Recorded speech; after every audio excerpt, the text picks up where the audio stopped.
Assalamualaikum warahmatullahi wabarakatuh. Kembali lagi di cerita horor. Pada episode kali ini merupakan cerita tentang Raja Ilat, diangkat dari tweet yang dituliskan oleh @freddy_raskin. Kalian juga bisa kunjungi tweetnya yang nanti ada di link deskripsi ya. Oke, kita langsung saja masuk ke ceritanya. Aku sama seperti remaja lainnya yang tumbuh di tahun itu. Remaja desa tak punya pekerjaan tetap, uang apalagi. Tapi itu bukan ceritaku. Ini cerita salah satu orang kaya di kampungku. Aku memanggilnya Pak Kuri. Saat itu, Pak Kuri masih berusia 40-an tahun, masih gagah. Pak Kuri punya usaha toko sembako. Tak banyak di desaku yang punya toko sembako, hanya 3 orang, Bu Hajimah, Wak Mustain, dan Pak Kuri. Sisanya hanya warung-warung kecil yang hanya menjual permen atau silet tatra. Tak menarik pokoknya, terutama untuk remaja sepertiku. Aku sebenarnya bukan pencuri, tapi kondisi ekonomi saat itu membuat pekerjaan makin sulit dicari. Aku, Pian, Nurrohim, dan Ubin, sekelompok remaja lulusan SD yang tak jelas pekerjaannya, namun tak mau harus nyolong kalau mau pegang uang. Sore itu, aku beraksi mengambil timbangan di toko Bu Haji. Ubin pura-pura membeli rokok. Nurrohim dan Pian berbagi tugas berpura-pura akan membeli sandal jepit. Mereka bertanya-tanya warna dan ukuran yang tidak ada di toko Bu Haji. Aku yang wajahnya paling polos, bertugas untuk memindahkan besi timbangan ke gulungan sarung di perutku. Aksi itu berjalan singkat. Besok siangnya, aku dan 3 orang temanku sudah bisa layah-layah di warung Yuknani sambil menikmati rokok. Besi timbangan laku 20.000, tak banyak memang, tapi buat pengangguran seperti kami, itu sudah lumayan, bisa untuk beli bakso dan juga rokok.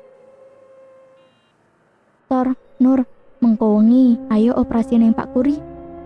Ajak Pian sambil berbisik. Nurrohim yang sibuk memotong daging bakso langsung menoleh. Ojo Yan, wongi nyungkani. Aku selama ini tak begitu paham dengan karakter Pak Kuri. Orangnya tak banyak bicara. Nyungkani piye Nur, wongi kutok sing gak tahu dioperasi. Sahut Upin yang duduk di sampingku. Embuh, koyone nyungkani, aku moh lah le operasi rono. Nurrohim menyahuti lagi. Pian sepertinya bersikuku saat itu. Dia terus memujuk kami berempat, sambil mengatakan jika di toko sembako Pak Kuri lebih longgar, kita bisa mengambil kalkulator dan rokok bermerek yang diletakkan sembarangan. Nurrohim yang awalnya menolak, akhirnya mau ikut. Dengan syarat dia tidak mau jadi eksekutor, dia ingin menjadi pengalih perhatian saja. Pian sepakat, dia justru menawarkan diri untuk mengambil semuanya seorang diri. Setelah maghrib, kita berempat berangkat ke warung Pak Kuri. Setelah maghrib biasanya orang-orang desa akan berbelanja. Meskipun tak banyak, setidaknya pemilik warung tak hanya fokus ke kita. Pian yang memiliki niat membuatkan skenario.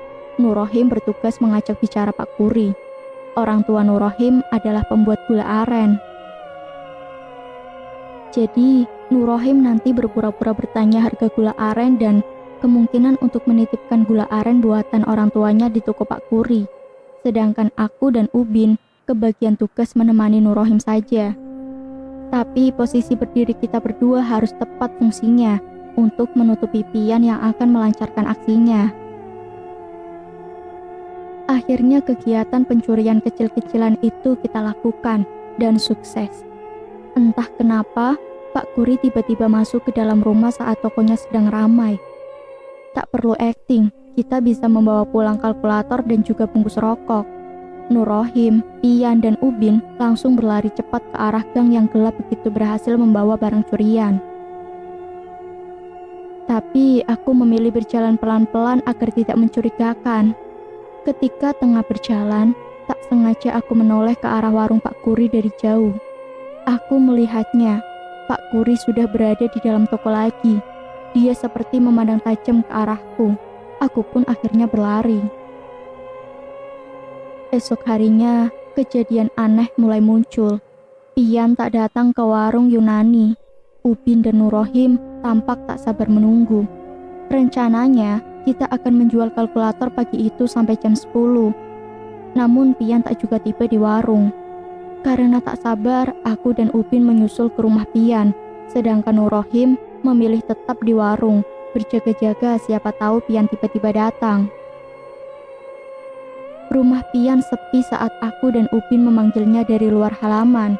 "Pian, Pian." Upin berteriak berulang kali dipanggil.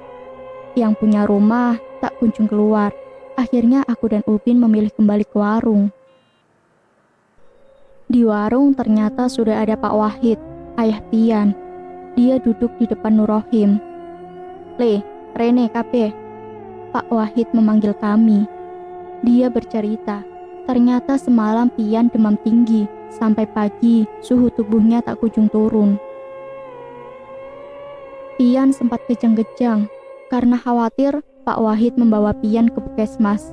Setelah diperiksa, petugas hanya memberikan obat penurun panas dan meminta Pak Wahid membawa Pian ke rumah sakit karena merasa janggal. Pak Wahid pun membawa Pian ke rumah salah satu saudaranya yang biasa melakukan pengobatan alternatif. Di sana, Pian sempat ditidurkan di atas kain jarik.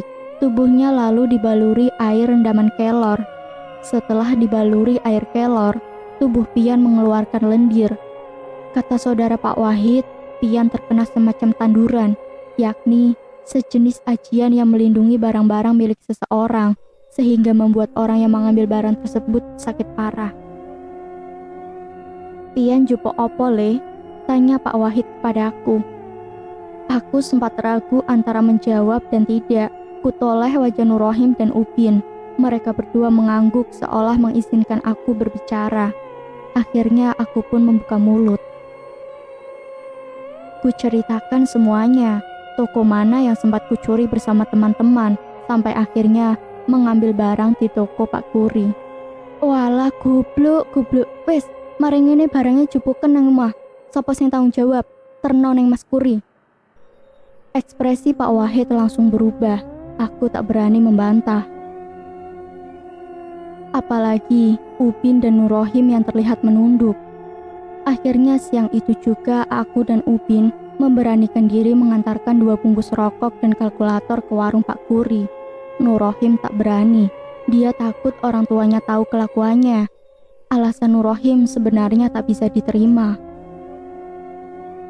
Dia beralasan takut membuat orang tuanya malu, padahal orang tuanya sudah memberinya nama Nurrohim, yang dalam bahasa Arab berarti cahaya penyayang. Tapi dia malah menjadi pencuri. Aku mau marah sebenarnya, tapi menurutku lebih penting memikirkan Pian daripada urusan lainnya. Ubin sempat saling dorong denganku di depan warung Pak Kuri. Kita sama-sama takut bertemu Pak Kuri, tapi di luar dugaan. Pak Kuri yang melihat kami seolah sudah tahu. "Dekean ndure meja wae," kata Pak Kuri tegas. Tanpa basa-basi, Ubin langsung meletakkan barang-barang curian di atas etalase. Kami nyaris mau langsung berlari, tapi Pak Kuri meminta kami menunggu dulu. Aku dan Pian saling toleh, bertanya-tanya apa yang akan terjadi. Dia masuk ke dalam rumah, lalu keluar membawa sebotol air putih. "Iki, terno koncomu, langsung diombe sedurunge maghrib," kata Pak Kuri sambil menyodorkan botol itu. Aku mengambilnya lalu buru-buru pamit pulang. Botol itu kemudian kuserahkan kepada Pak Wahid. Tak lama, Pak Wahid langsung meluncur ke rumah saudaranya. Pian masih ada di sana. Seminggu kemudian, aku, Upin, Nurrohim, dan Pian kembali berkumpul seperti sedia kala. Pian sudah sehat, tapi dia masih ketakutan ketika melihat toko Pak Kuri. Meski tak ada jaminan kita bakal tobat, setidaknya kejadian itu membuat kita kapok untuk mencuri, terutama di tempat Pak Kuri. Tapi di sisi lain, aku dan Upin jadi lebih tertarik mengamati Pak Kuri. Orangnya irit bicara, tapi sekali bicara, sepertinya tidak ada orang yang membantah. Aku sempat melihat Pak Kuri menawar tanah milik Paman Nurrohim. Aku tahu sekali Paman Nurrohim sangat menjaga tanah itu. Selain tanah warisan, tanah itu juga berdiri di lokasi strategis, berada di perempatan yang ramai, jadi sangat cocok dijadikan tempat usaha banyak orang yang menawar tanah itu. Tapi, tak ada yang berhasil. Tapi begitu Pak Kuri menawarnya, Paman Nurrohim seperti orang terhipnotis. Dia dengan mudah saja menjual tanah itu ke Pak Kuri. Tentang keampuhan tanduran yang dimiliki Pak Kuri juga sempat kusaksikan sekali lagi. Ada pemuda dari desa sebelah, Aji namanya. Waktu itu masih umum istilah preman, dan Aji salah satu preman yang sering mencuri juga di warung-warung. Siang itu aku mendengar Aji menggondol satu pres rokok dari warung Pak Kuri. Dia lalu pergi dengan motor RX King-nya sambil membawa barang curiannya. Dan sore harinya, aku mendengar Aji kecelakaan. Motornya menabrak truk yang sedang berhenti. Aji selamat, tapi mengalami patah tulang dan kaki. Entah itu kebetulan atau tidak, tapi aku yakin jika itu ada kaitannya dengan Pak Kuri. Beberapa hal aneh juga sempat ku dengar terkait Pak Kuri. Waktu itu, jika ada orang sakit di desa, maka warga akan ramai-ramai menjenguk. Penduduk desa yakin hal itu bisa membuat si sakit cepat sembuh. Tapi, jika Pak Kuri sakit, tak ada orang datang atau lebih jelasnya, tidak boleh menjenguk oleh keluarganya. Istrinya beralasan khawatir yang menjenguk akan tertular, atau pesan dari Pak Kuri jika dia ingin beristirahat. Sakitnya Pak Kuri juga seolah menjadi barang rutin. Kadang 40 hari sekali dia sakit, terkadang juga lebih. Aku sendiri hanya mengamatinya dari buka tutupnya warung milik Pak Kuri. Kalau warungnya tutup, berarti Pak Kuri sedang sakit. Sampai akhirnya, kejadian yang tak akan aku lupakan itu terjadi. Aku dan Upin penasaran apa yang terjadi saat Pak Kuri sakit. Hari itu toko tutup sejak pagi hari, yang artinya Pak Kuri sedang sakit. Ubin mengajakku untuk mengintip ke kamar Pak Kuri malam hari nanti. Setelah Isya, aku berpamitan pergi ke sungai kepada ibuku. Kala itu masih jarang orang punya jamban di desaku. Aku menemui Upin di dekat musola yang berada 2 rumah di belakang rumah Pak Kuri. Upin lalu mengendap-endap melewati gang sempit antar rumah yang mengarah ke tempat Pak Kuri. Gang sempit itu sedikit becek dan gelap karena sejak siang turun hujan lebat. Beruntung masih ada bias cahaya lampu tetangga yang menyinari gang samar-samar. Setelah berjalan berjinjit, aku dan Ubin sampai di belakang kamar Pak Kuri. Ada lubang angin selebar 10 cm di atas dinding. Karena jarak antara rumah Pak Kuri dan rumah di belakangnya hanya setengah meter. Aku dan Ubin bisa memanjat dinding dengan cara menempelkan punggung, lalu menggerakkan kaki untuk mendorong tubuh ke atas. Jadi, perlahan dengan punggung, tubuh kami berdua merayap ke atas. Waduh, lampunya dipateni toh, bisik Upin ke telingaku. Mata kami berdua memang tidak bisa menangkap apapun dari dalam kamar. Kondisinya gelap gulita. Ubin sampai menempelkan wajahnya ke lubang angin, tapi tetap tidak ada yang terlihat. Ayo balik bae wes, gak ketok, kataku ke Ubin. Tapi sepertinya Ubin masih penasaran. Dia memintaku menunggu sebentar lagi. Aku tak punya pilihan lain. Meski takut, aku juga penasaran dengan apa yang terjadi sebenarnya. Di tengah tubuh yang masih menancap di dinding, aku dan Upin mendengar suara nafas orang.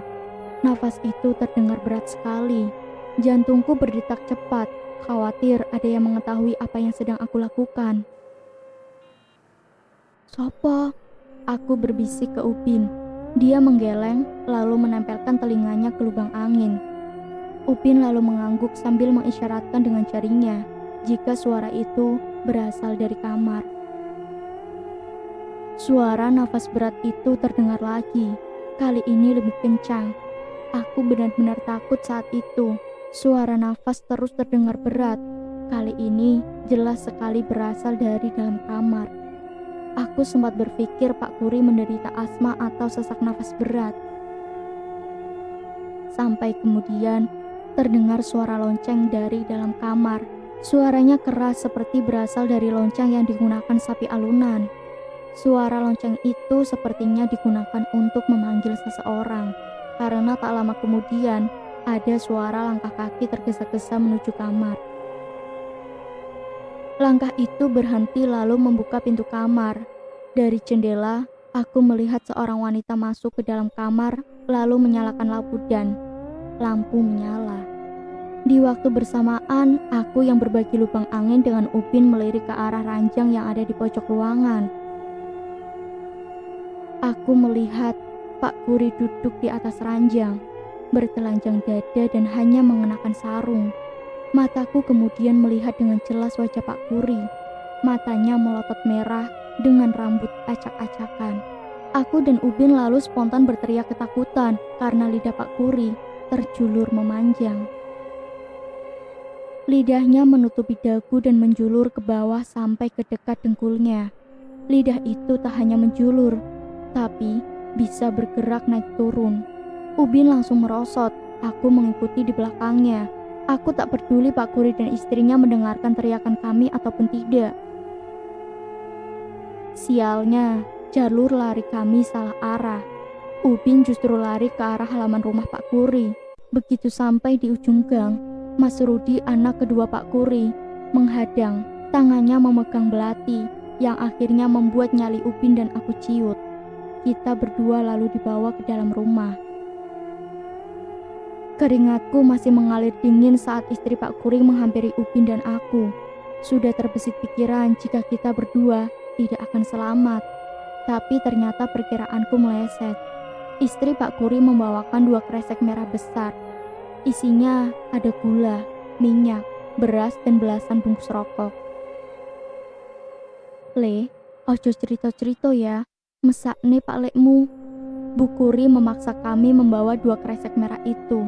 Aku berpikir bisa selamat saja sudah cukup, apalagi jika ditambah dengan 2 kresek sogokan ini. Singkat cerita, aku dan Upin pulang dalam kondisi ketakutan. Sampai seminggu lamanya, isi 2 kresek itu tak kusentuh, khawatir terkena tulah. Pak Kuri beraktivitas seperti biasa setelah sembuh dari sakit anehnya itu, dan setiap bertemu denganku, dia tampak lebih ramah. Sebaliknya, aku masih merasa ketakutan. Sampai hari ini, Pak Kuri masih hidup, sedangkan istrinya sudah lebih dulu dipanggil Tuhan Yang Maha Esa, dan lagi-lagi tak ada yang tahu sakit apa yang diderita oleh istrinya.